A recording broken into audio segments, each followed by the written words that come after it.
I'm always hesitant to read too much into oral arguments. It's always hard to know exactly what happened. I was there at the court for these oral arguments. It was a fascinating, kind of almost 3-hour session. You're like Forrest Gump. True. Every topic I bring up, you're like, you were in Congress for the shutdown. You were in the Supreme Court for the tariffs. No, I love it. And clearly you have all of the info to back it up. Yeah, no, I try to, if there's something interesting going on in Washington, I try to be there.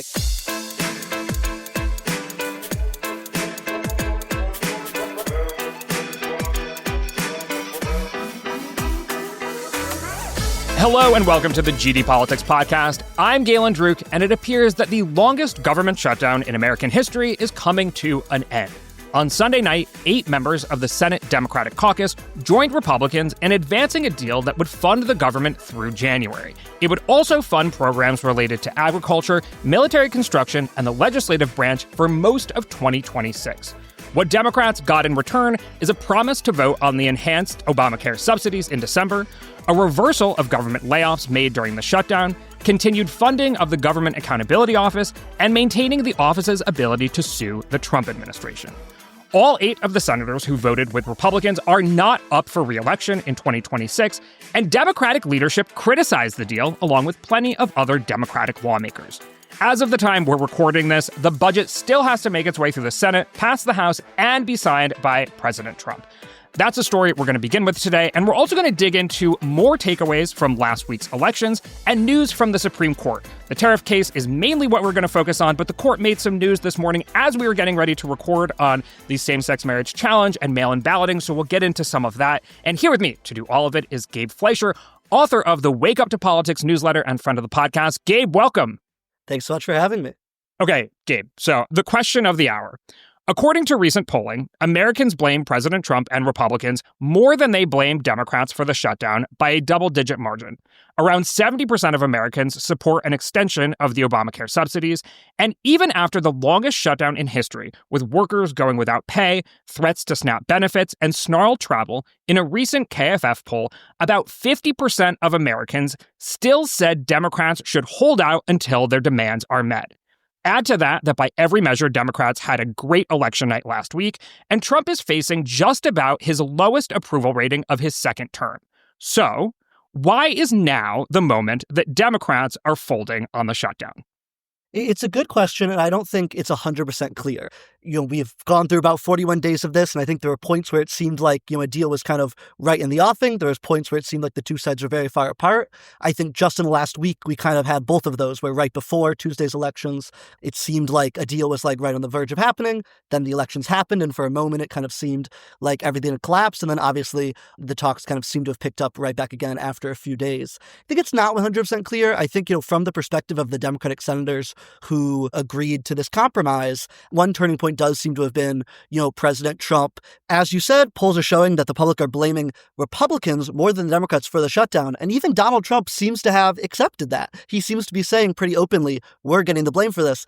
But even after he's made that realization, his next move was not to say, okay, we should negotiate on healthcare. Instead, he was saying we should eliminate the filibuster. So I think it became pretty clear, even to these moderate Democratic senators, that even with President Trump accepting that the public was blaming him, there was still no deal to be had on Obamacare. And I think that was kind of the crucial turning point, was this finding that, the shutdown could go on 40 days, 50 days, 60 days, go on for the rest of the year. And still there was no sign that there would ever be a healthcare deal that would come out of the shutdown. And so I think some moderate Democrats kind of ran the calculation, how willing are they to subject, the public to the pain of, Thanksgiving travel delays, continued uncertainty around food stamps, if there was just no sign that they were ever going to get their kind of core demand. Lots of takes are being published this morning. One from Matt Iglesias is that you can only understand this if you understand this through the lens of the filibuster. And in fact, you can't even just understand this through the lens of moderate Democrats caving or something like that, because there are a lot of moderate Democrats who are criticizing this deal. It's more the institutionalists, the folks who really value the filibuster and the power that the filibuster grants to, in particular, the more moderate or institutionalist or even just individual senators in general. So we've been all focusing on the Obamacare subsidies. But is this more about the filibuster than anything else? I don't think it's more about the filibuster. I mean, the way I put it in my newsletter is I think there are essentially three different ways this could have ended. Obviously, the Democratic best case scenario was that enhanced Obamacare subsidies would be extended. There are not the votes for that in the House or Senate, or at the very least, there is not, the will on the part of the leaders who control the floor calendars to have that happen in the House and Senate. Then Donald Trump's best case scenario was that the filibuster be eliminated, which obviously unlocks the ability for him to achieve a whole host of, different legislative priorities. There are not the votes for that in the Senate. And so I think in some ways, maybe that makes it about the filibuster, but just the reality is neither the Democratic plan or the Trump plan to end the shutdown really had the votes. And so therefore you end with this kind of middle ground that I think was always kind of the most likely end game. I think we talked about this being the most likely end game a few weeks ago, being this kind of middle ground where Democrats cave and accept kind of a vote on Obamacare subsidies. I have to admit, I've been a little confused by seeing, I've seen people like Matt Iglesias. I think, there's a lot of Democrats that were secretly hoping this would lead to the end of the filibuster. I don't really understand that, to be honest, from a Democratic perspective. I think, Donald Trump is right that, there is no benefit in being the second party to be under, post-filibuster control. That's his whole reason why he wants Republicans to eliminate the filibuster now. By the same token, I don't really think it helps Democrats much for Republicans to have ended the filibuster. I still think it's probably likely they're going to do it in their next trifecta. So why have, this period of Republican policy achievements, which Trump is absolutely right. There's a whole host of policy achievements that he cannot do now that would happen under the filibuster, that many of which the Democrats would really not like to see, and many of which I think the Democrats are kind of deluding themselves, would actually be quite popular and quite difficult to undo. Voter ID being one example of something that polls really well, that Trump has talked about doing without the filibuster. So I think that is maybe to some degree what Democrats were kind of hoping would happen here, but I don't think ultimately they would have been served by that endgame either. Okay, here's another take that I read this morning from Tim Miller of The Bulwark, and he's claiming that Dems won the shutdown fight and acknowledges that this may be one of his most controversial takes. So he said, this fold won't matter at all in next year's midterms, but making the GOP own the dog shit big beautiful bill / tariff / healthcare policies will. This is not an example of Dems not fighting like Republicans. It's a longer shutdown than anything the kamikaze Tea Party ever did. The people who are mad about this are a small subset of the electorate that treat politics like sports, and it's possible that their crying about the fold will contribute to snatching defeat from the jaws of victory. There was no path to getting the Obamacare subsidies back because the GOP controls everything and was never going to do it, and they are fake populists. Dems should run against them on that topic, and they have a great case study now. MTG, Marjorie Taylor Greene, helps them with that. The fact that there was no getting Obamacare subsidy extensions endgame was obvious at the start, and anyone setting that expectation was lying to people ratio away. Do you agree with that? There's a lot of that I agree with. I agree that it was always very unlikely Democrats were ever going to achieve the Obamacare subsidies. I've written in my newsletter, if you look at every single government shutdown in American history, there is not a single example of a party forcing a shutdown and then achieving their core demand. So I agree with him on that. I certainly agree not many people remember this by November 2026. But to the degree that any little part of this is still memorable, the Democrats, it was always the case that it was going to be more politically advantageous for Democrats for the Obamacare subsidies not to be extended. So by that token, they've still preserved this issue for the midterms, and they get to point to, I do think there is one kind of possibility here where the Obamacare subsidies, that the heightened Obamacare subsidies extended the end of the year, people's premiums went up, but without something like the shutdown, it might have gotten less attention. I'm not sure I buy that, only because I think a lot of people would have noticed their healthcare bills going up. But still, if you do buy that, then this was a way that they kind of were able to force attention on what is obviously a good issue for them. And then that will help, it'll actually help them down the line that they failed to achieve it. So I think there is a lot of that I agree with. I don't know if I would phrase it as a win for Democrats so much as not a loss, which I think is always kind of the best you can hope for from a shutdown. And I think that's partially because, and he kind of speaks to it, the fact that I don't think the Democratic base is going to read it just how that reading is. And I think he is right that any Democratic leaders that were telling their voters that the Obamacare subsidies were going to be extended by this were lying to them. The issue being that means that all of the Democratic leaders were lying to Democratic voters. And what generally happens when you've been lied to by your party leaders, we've seen this happen in the Republican Party in the past, is that your voters get upset about that.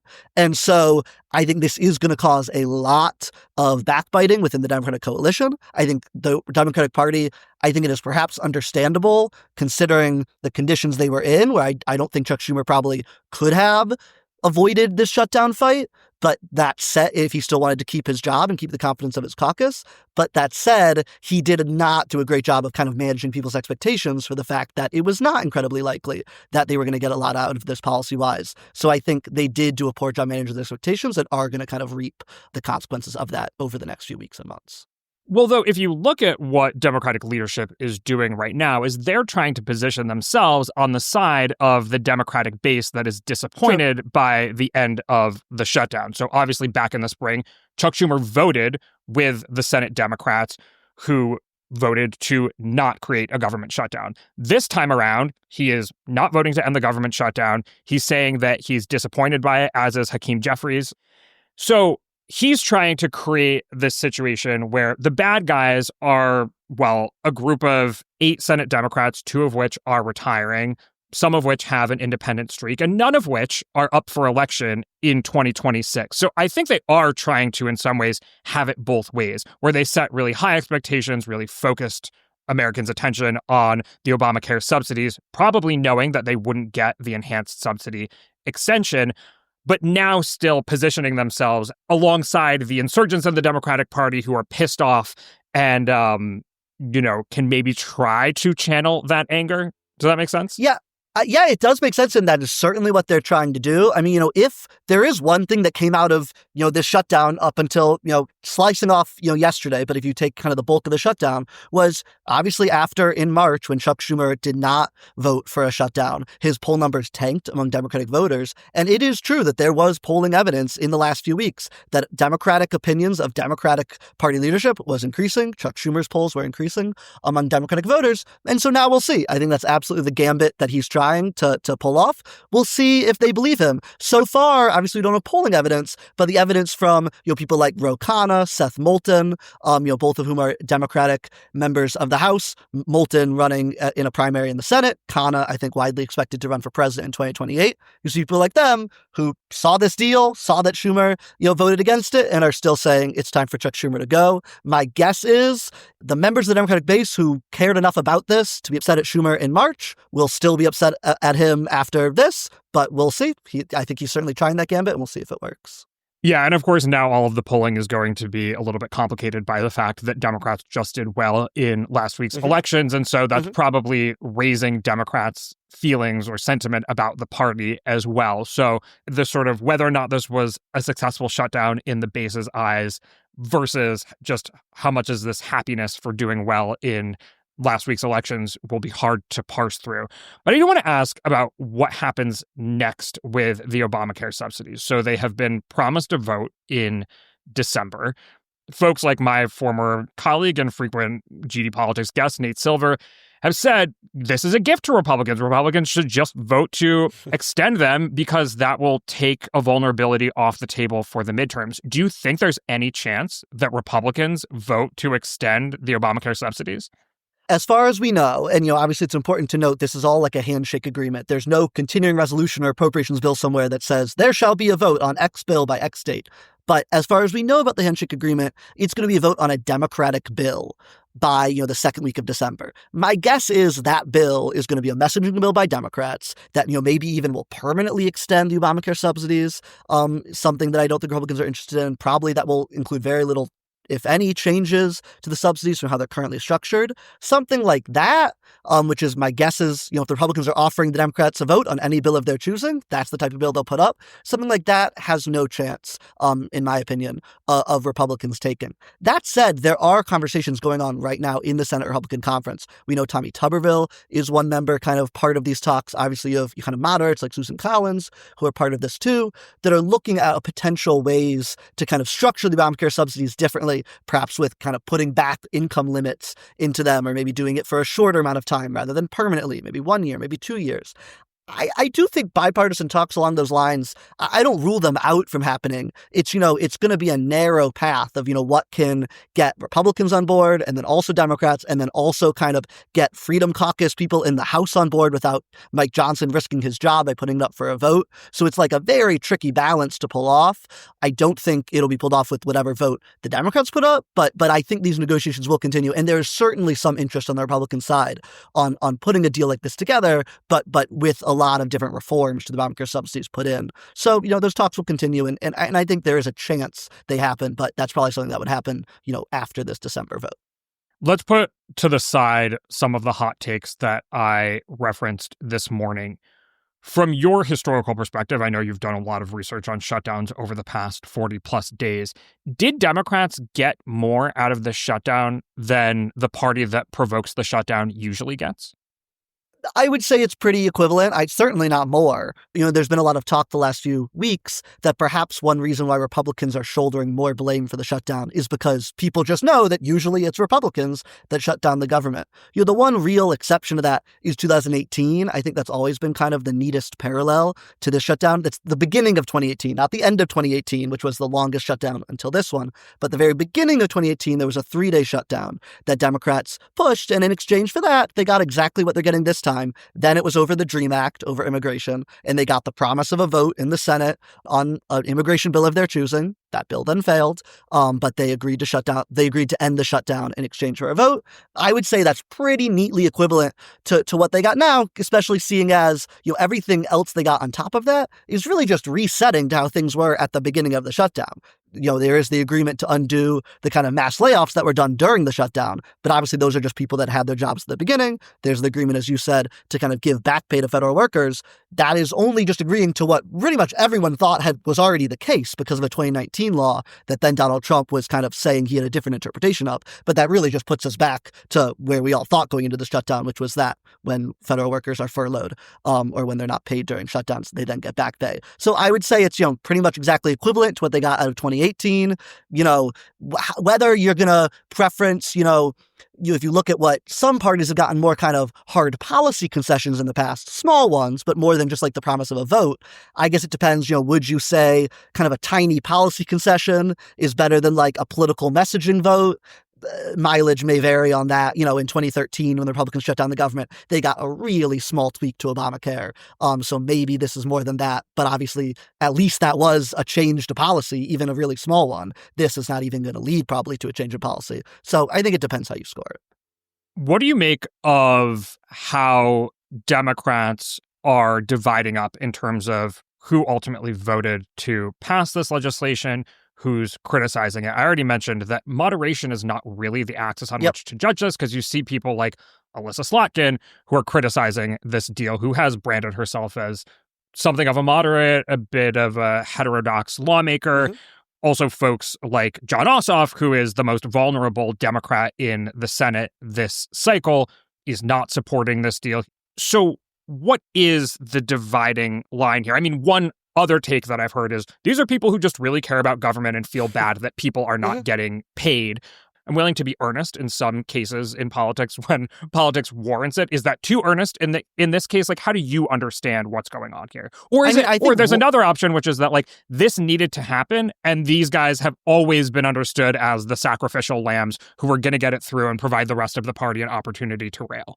I think there's a lot of truth to that last interpretation you just offered. I don't think that means all of the, 40 plus Democrats who didn't vote for this deal wanted it to happen, but I do think more of them did than voted for this deal. And as you noted earlier, these are all people, some of whom are retiring, none of whom who have to face, angry primary electorates in 2026. So I do think there is a degree to which these members are covering for a lot of others, which, be earnest or not, but like government shutdowns cause pain. And I'm sure Democrats were hearing that from their constituents. And like Democrats are the party that just do care more about people getting, food stamp money. They're just the party more associated with, support for that program. And I do imagine it was difficult for Democrats to know that with every vote they cast, as much as they might have said it was, the Donald Trump shutdown, they knew they had the power to kind of return these benefits, and they weren't. So I think there's a degree to that. So there's a degree to who had political risk and who didn't. I think another important dividing line to note is age. I mean, what do people like? Because you're right. I think moderation is not really the key dividing line.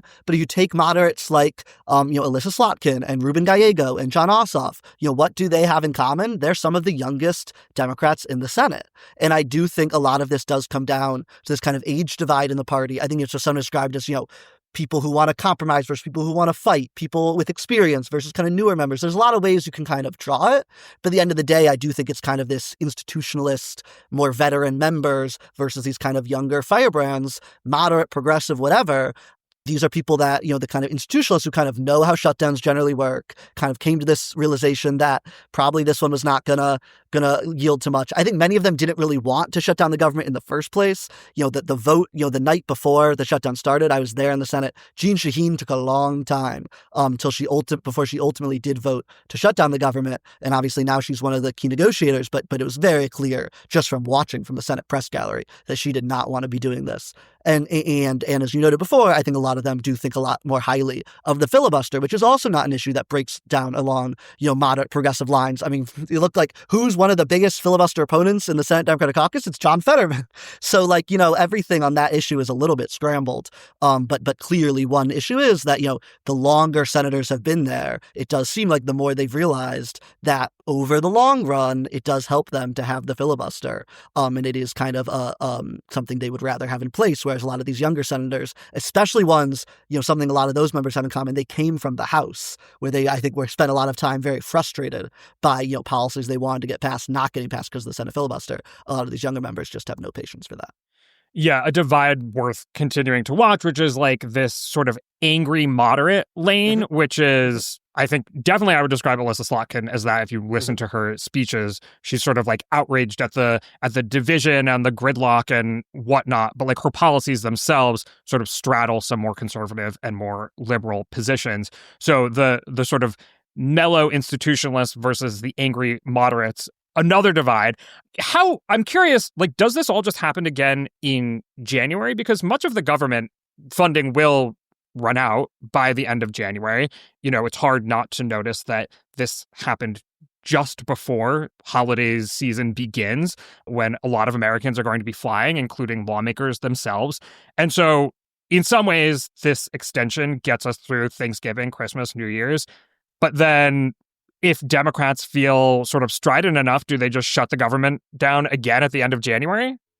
I mean, it's a real possibility. And as you noted, one of the 3 funding bills that, as part of this deal is expected to kind of be approved that will kind of be full fiscal year funding is the agriculture bill, which, because food stamps were partially started as, kind of a boost for farmers, that food stamps live within the agriculture bill. And so that is one of the programs that will be fully funded as part of this compromise. So if you do buy the theory, and I do think it's true to some extent, that a lot of these Democrats who both the Democrats who voted for the deal and the Democrats who secretly wanting this deal were kind of, very dismayed by the idea of a shutdown kind of hurting people who rely on food stamps. That's, just a piece of the puzzle taken off the table for a potential next January shutdown. So I think that is one reason to think, not necessarily that a shutdown will happen, but it is just something to keep in the back of your heads that, like, if that really was kind of the 2 Democrats, the most painful part of this shutdown, that won't be a factor. And then, as you note, if travel was the other factor, obviously people still fly in, February, March, but,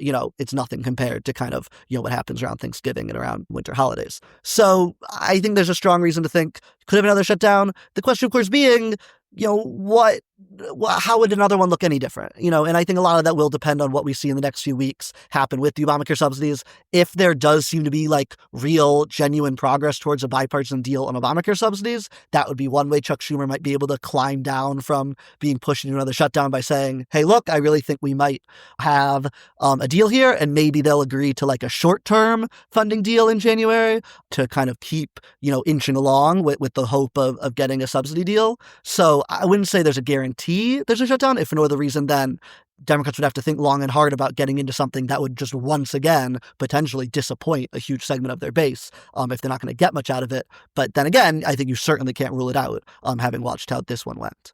And in some ways, one of the things we've learned over the past 40 plus days is that shutdown brands are strong. So Americans perceive Republicans as the party of shutdowns. That may be part of the reason why they've continued to blame Republicans more than they've blamed Democrats, even though to most detailed observers, it's pretty clear that Democrats moved to shut the government down.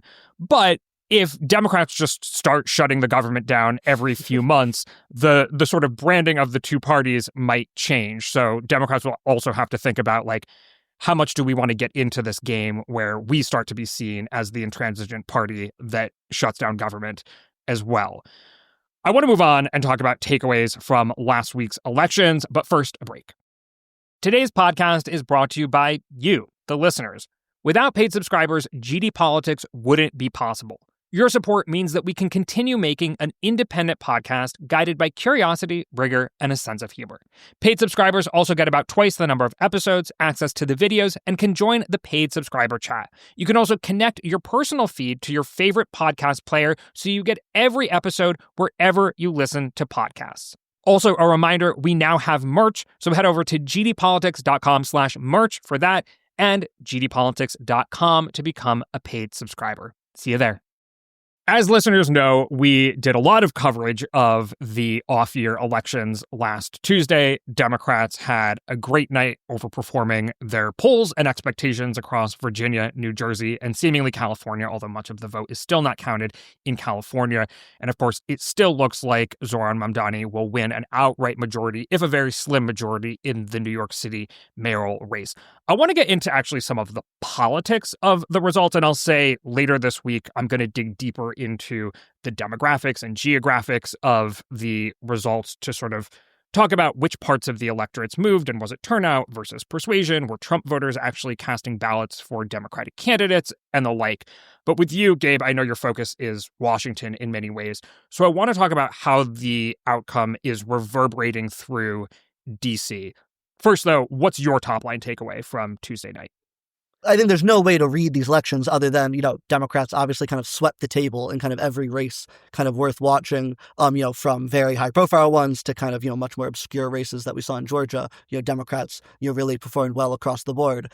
And I've written this, I'm personally pretty hesitant, just feeling like, I guess maybe I've been burned before in terms of like you and me, we're big election nerds and we watch, races like this very closely. And I never will not do that. But having, I feel like, gone through a few rounds of watching these races very closely and then seeing pretty clearly how they do not necessarily translate to kind of being kind of predictive of future election results, because clearly, we are in a situation where, the type of electorate you can expect to turn out to, an off-year election is just so different now in very clear ideological ways, so different than an electorate, certainly for a presidential year, but even from a midterm year. So I will say, pretty hesitant to, draw any larger conclusions from what is undoubtedly, still a strong Democratic night. I do think, obviously, I know we'll get into this, that is separate, even if there's no literal, there's not literally anything that changes from these elections. That doesn't mean, obviously the power of narratives to shift,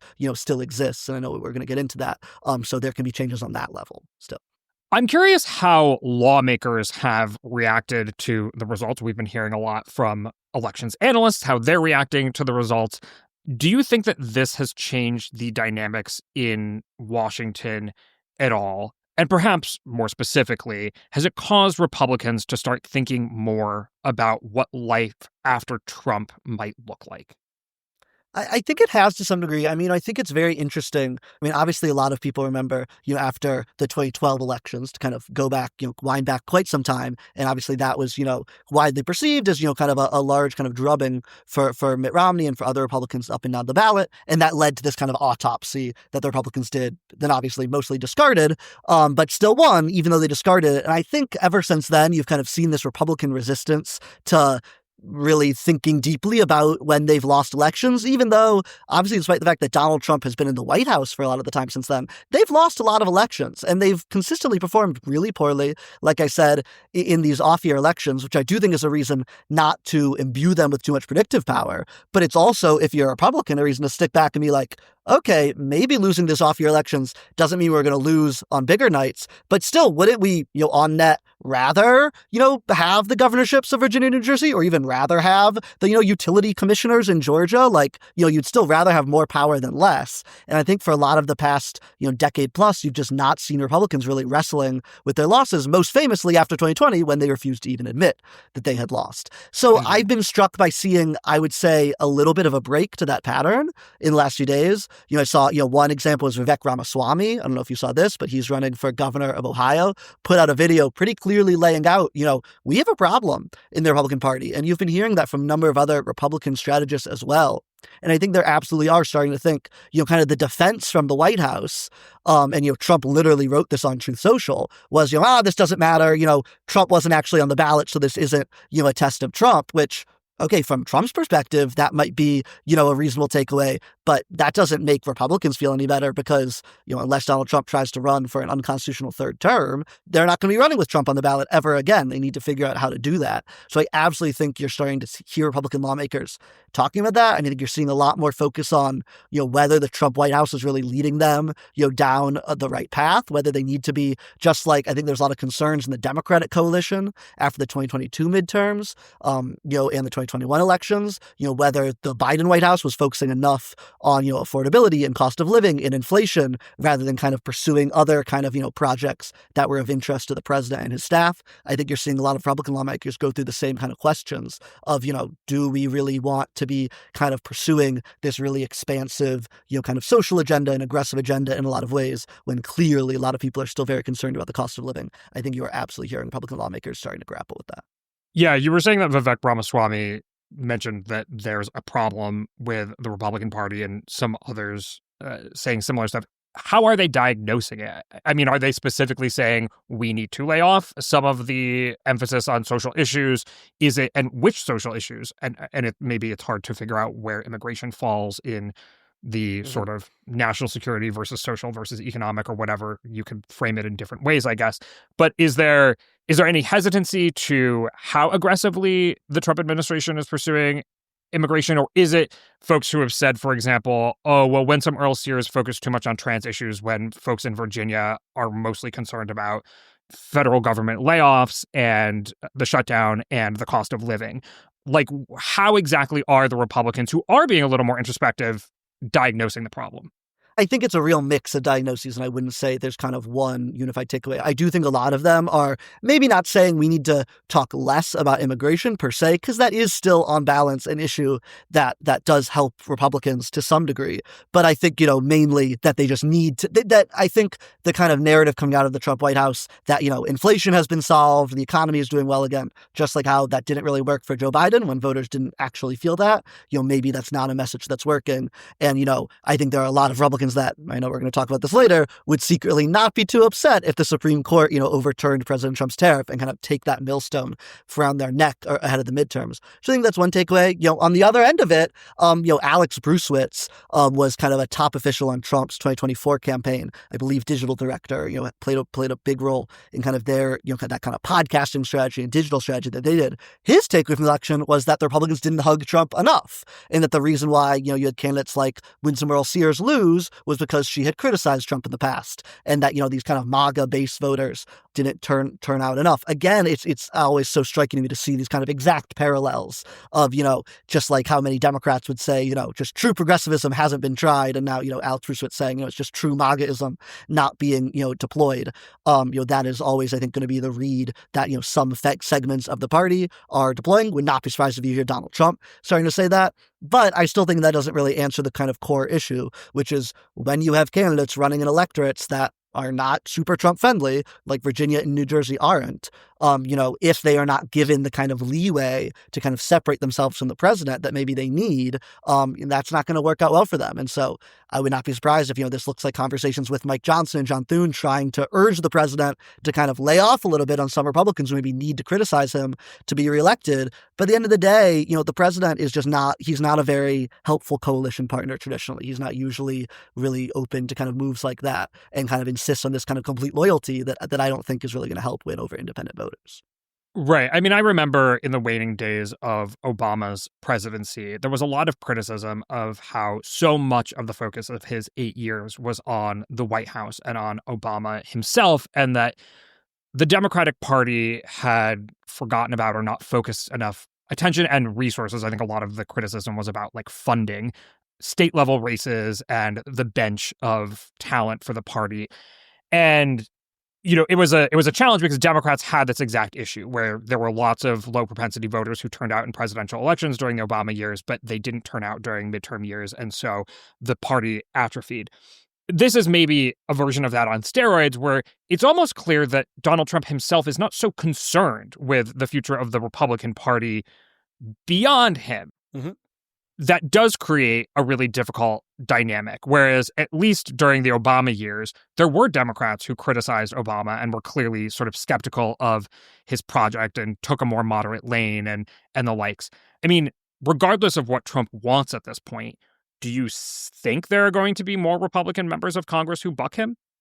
I think certainly you're already seeing some of it in very subtle ways. I think, you've seen, kind of votes and overturning the tariffs, that have gotten a few Republicans kind of peeled off. I think you've seen, these kind of quiet ways that sometimes Republicans have pushed back against their spending moves. So I think you're seeing it to some degree. I mean, one kind of thing I've been thinking about lately is I do wonder the degree to which kind of winning the presidency and having a successful presidency does require to some degree just like a cult of personality, where like both of these parties at this point are these such fractious coalitions that like there really is no good way to have, Mitt Romney and, Rand Paul and Marjorie Taylor Greene all in one tent. And same with, Joe Manchin and Bernie Sanders.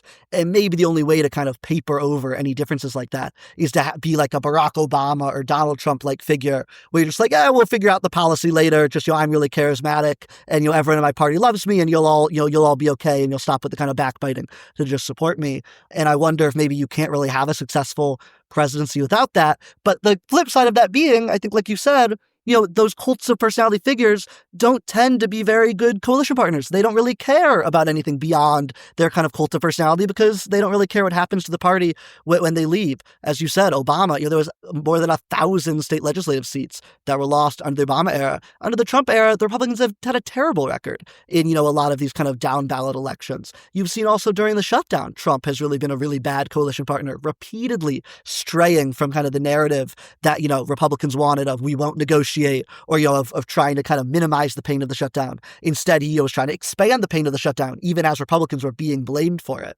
I think clearly just not having much care for kind of the future of the party. And so I do think it is something of a paradox where like you kind of need to have that kind of level of just kind of unique magnetism in a party to maybe win or to be kind of a popular president. It's obviously something like, for example, Joe Biden lacked. But on the other hand, Joe Biden was also someone who was really adept in some points of really kind of working within the party coalition and really did care about kind of the bench of the party and spent a lot of time on that. So I think that is something of a paradox. And now Republicans are kind of, it's being biting Republicans just like it bit Democrats. And I think they're in just a really difficult position because like we know what happens when Republicans break with Donald Trump. He posts on True Social and he backs primary challengers against them. And I really think, it's going to take John Thune and Mike Johnson sitting Trump down and convincing him not to do that for him to be willing to kind of hold his fire. I do think we'll see Republicans start to break with him, but he'll need to hold their fire doing that. And especially seeing as he doesn't really need even Mike Johnson or John Thune for much longer, I don't really see what reason he would have to hold his fire in doing that. Yeah, it's an important and fascinating difference between, say, a presidential system and a parliamentary system where like you kind of have to develop this cult of personality in order to win elections and to keep people in line once you do. But there are downsides as well. I want to wrap up on the Supreme Court. Like I mentioned, we had discussed talking about the tariffs case, which we will get to. But this morning, the Supreme Court made some news and that it declined to take up the challenge to Obergefell, which is the case that legalized same-sex marriage nationally. Was there much of a question about how the Supreme Court would proceed on this? Was this a surprise at all? It wasn't a surprise to me, I'll say that. So this obviously got a lot of attention in the last few months of this kind of question. Once it won, Kim Davis is the Kentucky County Clerk who kind of brought this case. It's been a long gestating case, but she kind of brought it for the Supreme Court. And there was a point a few months ago, critically not right when she filed the petition, but when it really first started to get a lot of attention. And I will say there was a bit of a reason why it started getting a lot of attention, which is that the Supreme Court basically asked the other side in that case for briefings, basically to respond to Kim Davis asking the court to hear this. So it was, we did see the Supreme Court actively, asking for something in this case. Importantly, though, I think what got a little bit lost in that conversation is all it takes is one justice to ask for that step to be taken, to ask for the other party in a case to give these filings. So we did know there was at least one justice, kind of at least willing to entertain the idea of hearing this case. But the Supreme Court operates on a rule of four for actually hearing cases, for granting what's called certiorari or cert, which is kind of the legal term for the cases they choose to hear. And so 4 justices would have needed to say yes to kind of agree to hear a case like this.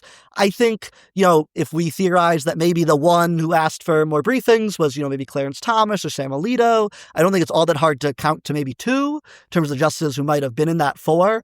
Clarence Thomas famously in his concurrence in Dobbs, the case that overturned Roe v. Wade, he actively said, hey, maybe the Supreme Court should also look at overturning Obergefell, the case that legalized same-sex marriage.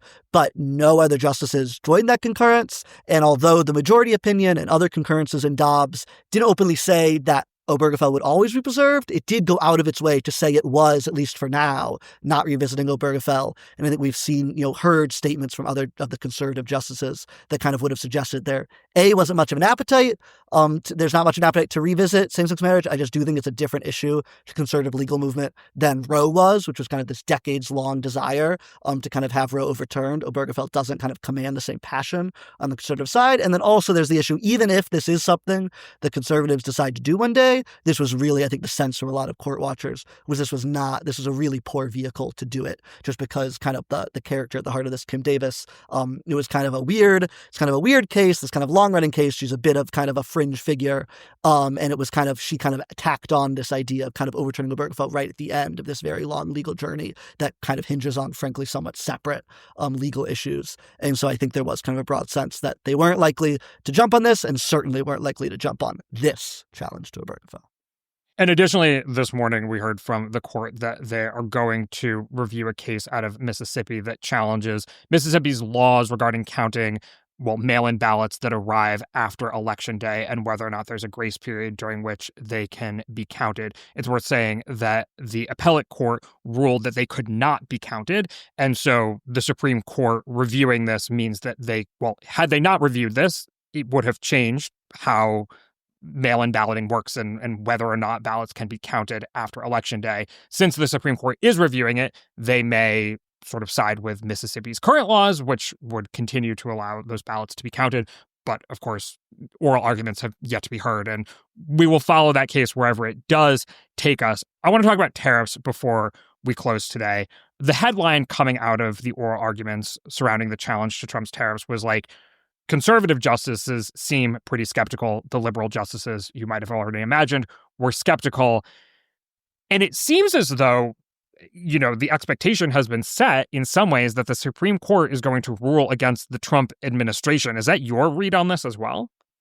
I mean, I think it's always, I'm always hesitant to read too much into oral arguments. It's always hard to know exactly what happened. I was there at the court for these oral arguments. It was a fascinating, kind of almost 3-hour session. You're like Forrest Gump. True. Every topic I bring up, you were in Congress for the shutdown. You were in the Supreme Court for the tariffs. No, I love it. And clearly you have all of the info to back it up.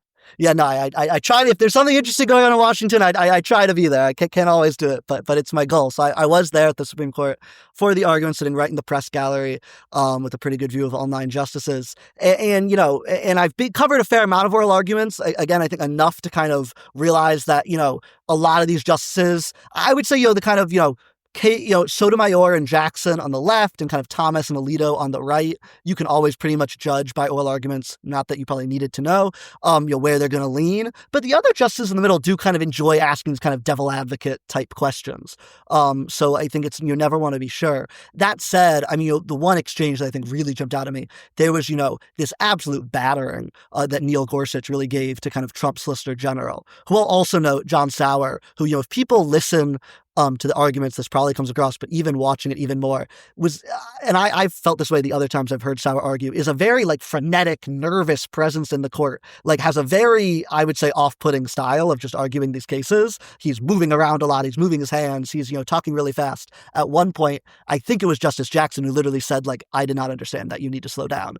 And versus Neil Katyal, who was arguing, against the tariffs and is a much smoother, careful kind of presenter before the court. But either way, way, Gorsuch in his kind of exchange with Sauer, went after him again and again, just really kind of knocking a number of holes in Sauer's arguments. And, to be frank, a lot of the arguments that Sauer is presenting really kind of, at some points, they would even contradict his own arguments, certainly repeatedly contradicted the president in terms of, his repeated claim that the tariffs, had nothing to do with revenue, even though President Trump talks all the time about all the money that are coming in from these tariffs. So I think you certainly saw, there's no question from the three liberal justices you saw skepticism towards the tariffs. I would also put Gorsuch, although he's kind of traditionally more on the right, even of the conservative wing, more on the right side of the bench. But he's also very much a libertarian, very much kind of skeptical of government overreach, skeptical of executive power, skeptical of government taxation, and a really strong believer in separation of powers. It was clearly very concerned with this idea of kind of the executive kind of, taking legislative power in this case. So I think you can definitely count to four there of like people who seemed pretty against the tariffs. And then the fifth vote would probably be John Roberts or Amy Coney Barrett. Again, both of whom asked pretty tough questions of both sides. Definitely did ask skeptical questions of the tariffs. So it's by no means impossible to imagine either of them ruling against the tariffs. They definitely, John Roberts at one point he invoked the major questions doctrine, one of the major, kind of side, cases, major parts of the case against the tariff, this idea that, make questions of major economic and political significance should be decided by Congress. And he also kind of pretty directly said, basically, that tariffs are taxes, which is also a key kind of argument of the challengers, that tariffs are taxes and therefore should be decided by Congress. And so I would say Roberts and Barrett, their potential with votes to strike down the tariffs, but they also ask tough questions on the other side. And it's always kind of, you can never be sure of kind of which way they'll shake out. Is there a way that the court could rule against the administration on tariffs while allowing many of Trump's tariffs to remain intact? Because obviously at this point, the tariff scheme is, pretty well entrenched in American economic policy at this point, would be relatively disruptive. Not that the court necessarily needs to take that under consideration. They can do disruptive things, but you do sometimes see the court trying to thread needles in highly charged, highly disruptive cases, which I think which is one of the reasons I think people were surprised by Roe, is like, even if you think that the court wants to overturn Roe, the theory was that they were going to chip away slowly at it, sort of not be so disruptive to American life. Obviously, they didn't choose that path, so they may not choose that path in any number of cases. But if they wanted to try to do a sort of more subtle needle threading here, if they rule against Trump in this situation, will all of a sudden all the tariffs go away? Well, I think it's very important to note there is no scenario in which they rule against Trump and all the tariffs will go away. And that's because the only tariffs that are issuing this case are tariffs issued under a law called IEEPA, the International Economic Emergency Powers Act. And so that is kind of the broadest tariff authority, at least that Trump is claiming. And those are the tariffs being challenged here. That does include kind of all the Liberation Day tariffs, people remember. So all the kind of country by country tariffs that he imposed. It also includes tariffs, even additional tariffs on top of that against China, Canada, Mexico, Brazil, and India. So those are all under IEEPA. But even if the Supreme Court says, no, IEEPA does not, give you the power to impose tariffs, there's still a whole host of other authorities. They're less flexible authorities, but other authorities that Trump has used to impose tariffs. That includes Section 232, which allows these kind of sectoral tariffs. So we've seen kind of the steel tariffs, aluminum tariffs. We've seen all sorts of other kind of sectors covered by tariffs, and a lot of his other kind of import taxes covered under other legal authorities. So that wouldn't necessarily be the Supreme Court threading a needle, but it would be a way that even if they strike down IEEPA, Trump can still claim some sort of victory here and still be like, okay, I can't do tariffs under IEEPA, but I still have all these other laws that I can impose tariffs under. And it would still be a way for him to kind of snatch, victory from the jaws of defeat and still make the court seem, at least, the court does know that is one ending here. So it might make it seem less like they're trying to confront him in the way that it might otherwise be portrayed. And I think a really easy kind of parallel is when the Supreme Court struck down the Biden administration's efforts to cancel student loan debt under what was called the HEROES Act. And that was, again, a really kind of sweeping attempt of authority.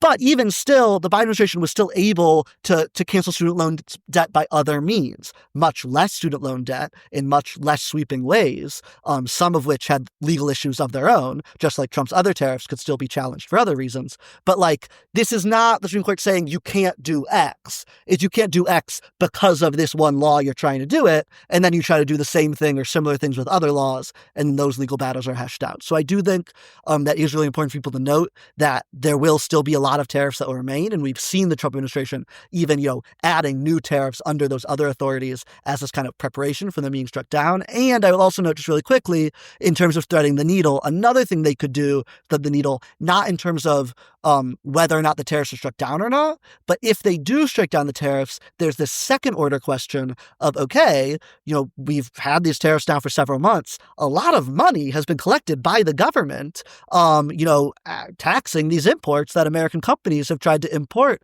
into the U.S. How does that get handled? One thing they could do, obviously the best case scenario for the Trump administration is they say these tariffs were illegal, but oops, you still get to keep the money even though we just said it was collected illegally. It would be way too complicated for you to give it back. So, hey, you get to keep it.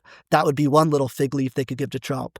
Or obviously you could open up a really kind of complicated, confusing process of the refunds, and that would be really complicated. Not saying they won't do it, but it is one way to both kind of avoid the chaos that it was openly said at the court. Justice Barrett, I think, openly said it would be messy. That would happen, and would also give Trump something of a win, even if the tariffs are struck down, but he can still kind of keep this kind of huge amount of revenue he's collected. And now Trump has set up any potential ruling that the money would have to be returned in many ways in opposition to the American public, because he said that Americans might get $2,000 checks because of the tariffs that have been collected. And so obviously that would no longer be the case if the Supreme Court ruled that all that money had to be refunded. Okay. You've done a fantastic job explaining so much of what's happening in Washington right now. I want to ask, as we wrap up, is there anything in particular you're going to be watching in the remaining month and a half of the year in Washington as we head out of the, I guess, what is supposed to be the most boring electoral year of the 4-year cycle and into a midterm year? It's a good question. I think one kind of under the radar thing for people to watch, and I've been writing this since kind of the beginning of the shutdown stalemate, is despite how hyped up obviously this shutdown fight got, under the radar, kind of the bipartisan appropriation negotiations to actually, fund the government for the whole fiscal year, we're actually humming along fairly productively, especially in the Senate, where we've seen the Senate Appropriations Committee approve all 12 of the appropriation bills, all of them with sweeping bipartisan majorities. And then you see this in the 3 bills that are now being passed that we talked about these are all bipartisan appropriations bills, even though the kind of on top of it, there's become this kind of really sticky fight over the stopgaps in between. Actually, under the surface, all 12 of these bills, they're actually proceeding along in somewhat of a bipartisan fashion. So I'll be watching that process. I know it's kind of nerdy, but it's also kind of another potential escape valve to another shutdown that we talked about. If, Susan Collins and Patty Murray, who are the top leaders of the Senate Appropriations Committee, they decide to say, okay, we had this shutdown. It was really chaotic, but we're putting it behind us. We're going to go back to the appropriations negotiations. You could just have kind of the outcome of the spending fight be these kind of pretty bipartisan bills, and that kind of avoids a fight at least over huge swaths of the government if we kind of see more of these so-called minibus, packages proceed through. And it is worth noting, even though the process has been less bipartisan in the House, this is a case of the Senate really jamming the House with kind of the more bipartisan appropriations bills that, Collins and Murray negotiated. So I'm going to be curious to watch that process for the next few weeks, see what signals we're hearing from, on the Hill, we call them the Cardinals, the kind of top leaders of the Appropriations Committee, and seeing if there's any movement there that might kind of avoid a kind of larger partisan shutdown fight. It's maybe a long shot, but we do at least have some evidence to suggest that there has been movement in the last few weeks and months. All right, Gabe, this has been great. Thank you so much for joining me today. Thanks so much for having me, Galen. My name is Galen Druk. Remember to become a subscriber to this podcast at gdpolitics.com and wherever you get your podcasts. Better yet, become a paid subscriber. Paid subscribers get about twice the number of episodes, and you can also join our paid subscriber chat and pass along questions for us to discuss on the show. Most importantly, you ensure that we can keep making this podcast. Also, be a friend of the pod and go give us a 5-star rating wherever you listen to podcasts. Maybe even tell a friend about us. Thanks for listening, and we will see you soon.